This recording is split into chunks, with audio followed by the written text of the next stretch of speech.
guess this is all about is the difference between celebrity and celebrating.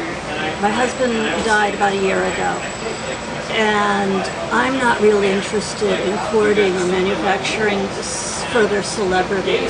Losing Harvey was rough.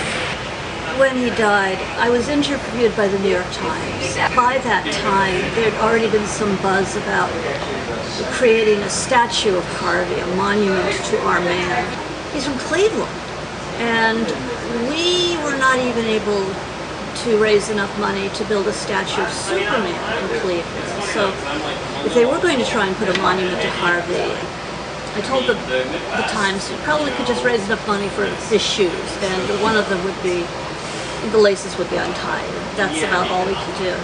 You know, Times were tied, friends through a concert, and somebody asked me, well, okay, what about this statue we heard about the New York Times? And soon after, I was at it was a benefit. In the audience, there was a guy named Justin Coulter who makes monuments. I mean,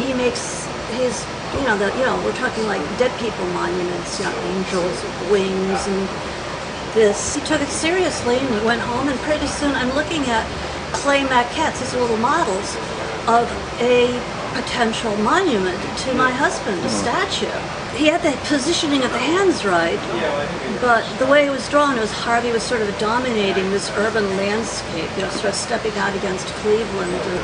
I don't feel comfortable with the idea of doing a monument to him that's about personality. And I looked at that and I said, can we change this? Can we adjust it in some way? Then it became a panel, a page from a graphic novel, a comic book, with Harvey stepping out of a panel, looking like Harvey. A statue about making comics. Nobody's got any Greek, Romans, and gods holding an autobiographical comic book about working class life in Cleveland, or a comic book at all. If what we're talking about is celebrating the comics he made rather than his celebrity, and we do a monument to comics, I'm in. If somebody was going to write me a big check for the whole project on the spot, I would have to turn them down. But if it's lots of us pulling together, and that's where I started thinking about Kickstarter, because I've seen the terrific job that they've done, and I've got stuff to give back to people. I can see doing that. If we all decide to celebrate comics, on the back of the statue, that it be mounted with slate and panels so that anybody coming up can draw their own comics, because this is what it's about. It's about making your own art. I mean, Harvey said something. He said, life's about women, work, and being creative. That's kind of the way he lived his life. Our city will embrace the statue of Harvey, just the way they looked at and came to care for Harvey. And I'd be very, very happy to work with everybody on that.